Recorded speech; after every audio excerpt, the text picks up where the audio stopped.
Hey guys, and welcome to round 15 of SRL Season 3 here in Japan. You join me as ever on my outlap. I've done 2 flying laps previously to this, so this will be my final lap. I think I've done 1 lap and 1 sort of cool down lap on this set of tyres, so these tyres are pretty worn at this point.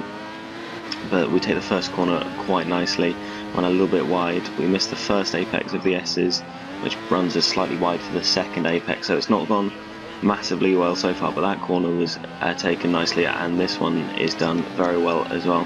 Now coming through, test and see if we can take that flat out, which we just about do.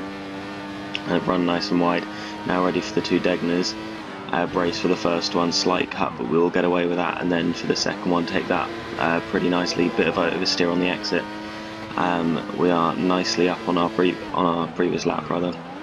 Coming into the hairpin, we run slightly wide, take a nice late apex, maximise the exit, which goes very well. So we are definitely going to be up on our previous time, but we just need to stick right for the shortest run into spoon curve. See if we can get this right. Try and maintain a constant steering angle if possible, which we do quite nicely there. Run slightly wide on the off-camber exit, just about keep it on the track, ready for the back straight. Now coming up to 130R, just brace yourselves, no lifts or anything, just need to focus for the turn-in point. We are slightly down on our previous, so our middle sector was quite poor there, but now we've got it all to make up in the final sector. We run wide on the first part, and compromises us on the second part, but we get a reasonable exit, and we come across the line with DRS to qualify 4th on the grid. With absolutely no online practice before this race, I was very pleased with that. Our teammate taking pole position by a fair old margin, but we've got to see how we do in race. We've got no idea what everyone else's pace is in relation to ours, as we've got 5 red lights and they're out and away we go. Looks like our teammate's got a relatively poor start, and we've got a reasonable start comparative to the others around us. We don't want to go up the inside of Jared there, don't want to risk anything on lap 1. Just run out and Goldfish behind us just in case he has any of his back going around the outside. So our teammate is down 2nd, which is good in terms of the championship, because we're definitely not faster than him in this race. So we're trying to sort of use different parts of the track to try and get out of the dirty air of the cars ahead, which already seems to be pretty brutal, the dirty air. We just take a slight confidence lift going into that left-hander there, because we don't really want to risk spinning out or anything silly. So we now cut to the start of lap 2. Just dummy Jared there, see if we can get him to run wide, which actually works there, but we take it a bit cautiously, so we can't capitalise on that. And now we're coming into the S's again. Take the first part nicely, and look at this, we just turn in way too early trying to avoid the dirty air, get massive front end grip, which we weren't expecting. Stupid mistake from us there. We rejoin, have to turn out as we see Rockhammer in our mirrors, but a simple mistake from us there.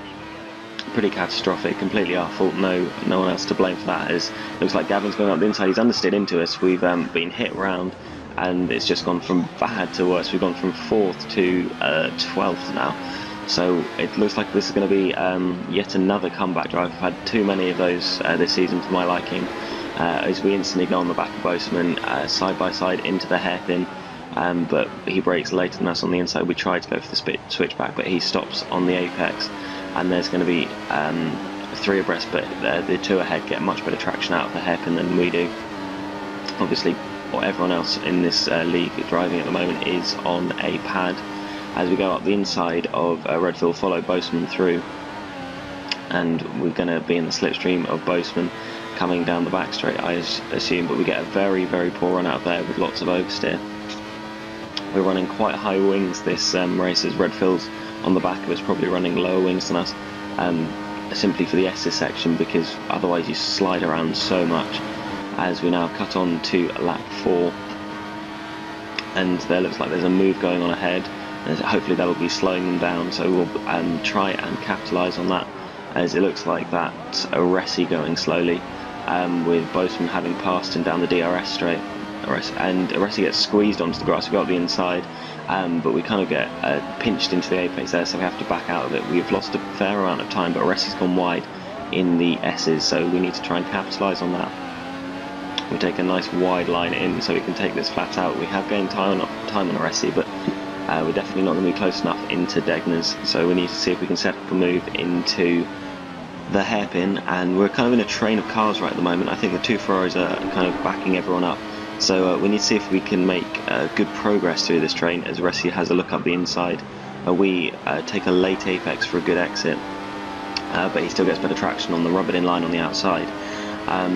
It's going to turn into like either a slipstream train, because the back straight here has got a very powerful slipstream, or a like a DRS train, so we need to try and maximise any mistakes in either of those zones or traction zones onto that. As Rossi runs slightly wide here, this might be our opportunity. Be tucked nicely into the slipstream. This is pretty much perfect distance for the slipstream. Are we going to go up the inside into 130i? He's lagging slightly. I think about it, but decide better of it because he's lagging, and don't really want to risk that. But are we going to try and go around the outside? It's from a very long way back. We brake incredibly late, and we tuck it around the outside of the last chicane, which I think is actually a very good move. I was quite pleased with that at the time.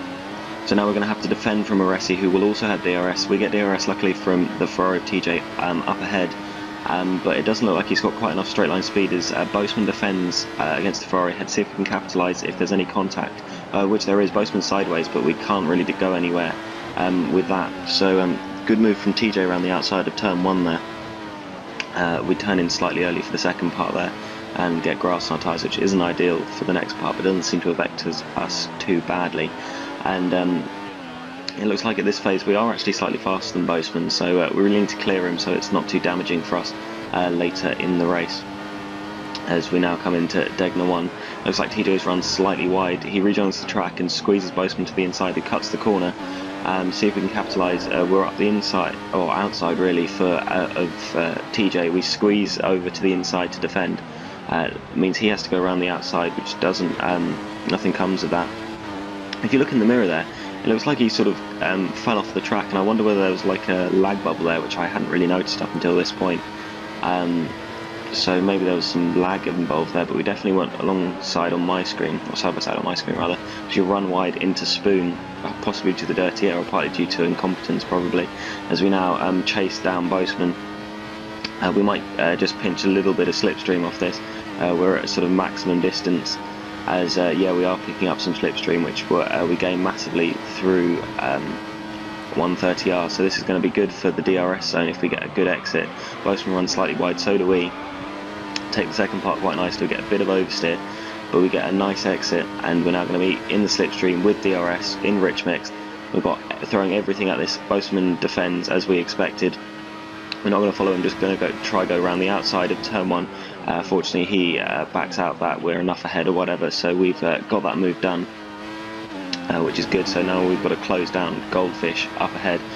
We have pitted 1 lap earlier than the cars ahead, and the undercut seems to have done us an enormous favour here, because they were 4 seconds ahead before pit stops, and now they're probably about a second ahead. So this this strategy seems to be going well for us at the moment. We're doing an option prime. I've heard some pad runners are going to be doing option prime option, and there's even a prospect of doing a 1-stop, which is frankly ridiculous, because I'll struggle to do option prime.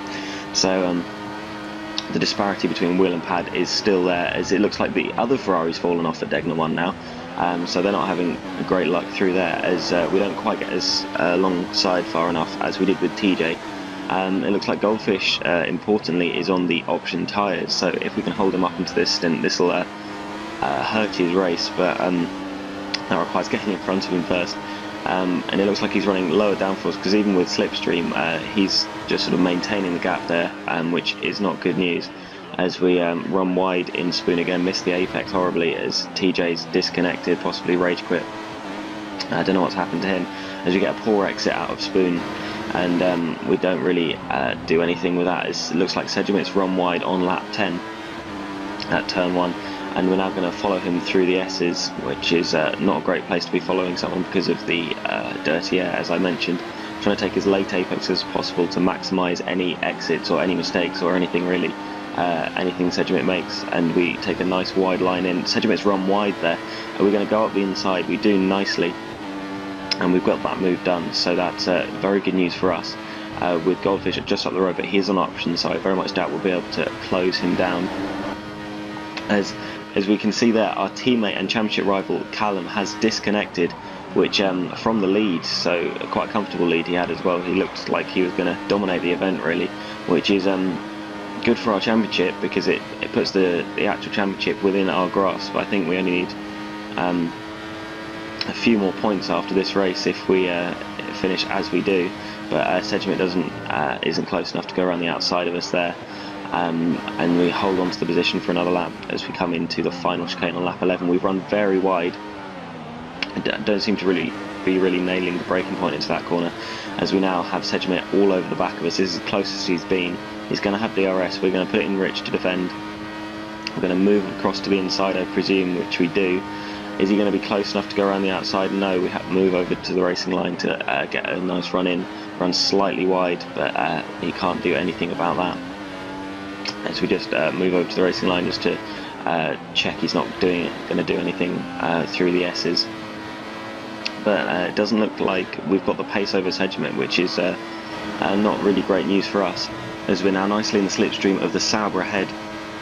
We've got to be a bit wary because he did take us out, I'm sure unintentionally, at the start, but it does mean sort of slightly wary. We set ourselves up for a nice exit there, but he very kindly, maybe thinking about what happened earlier on, let us through and see if he can hold Sedgwick up, because that would work a treat. But unfortunately he also let Sedgwick through, so maybe he's just staying out of it for whatever reason, as we've now been slowly closing down Lil God, and who doesn't seem to have the pace he normally has, which is good for us, I suppose, the other Sauber. So we're now in his slipstream just about, so let's see how much straight line speed he has.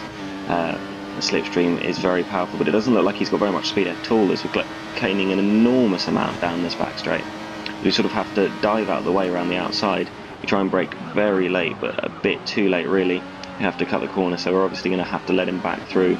But that does mean that we will give him DRS as well, so it's been a double whammy there, that mistake. So not really great stuff from us as we're in his slipstream, and because he's actually so slow in a straight line, they're just maintaining the gap even without DRS. So that's good for us, I suppose, as he runs wide. He's made an unforced error there, as we're now going up the inside of the second part of turn 1, but no, he's got good traction on the exit there. We now got to try and put pressure on him, see if we can make a mistake. As he does do, he's run wide in the S's. Are we going to try and hack it around the outside, which we do nicely, and that's move done, as Sedgwick is now side by side with Ilgod. But it doesn't look like he's made the move stick, as we now cut on to lap 17, and it looks like we're into third now, as 2 cars ahead have pitted.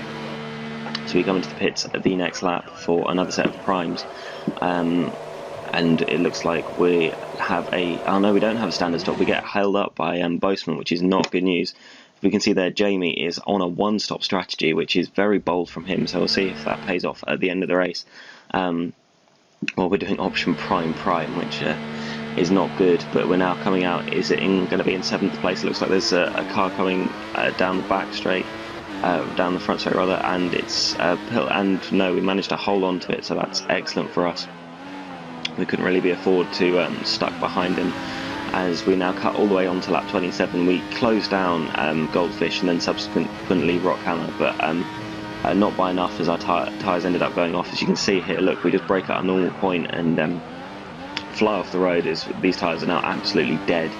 As we now come home to cross the line in 5th position, which is 10 points, and our championship rival not scoring, which means we now have a 75-point lead with 75 points left to go. So we only need to score 1 point in the remaining 3 races to win the title. We're going to skip Sochi because it's just not suitable for league racing. So I'll see you next time in America.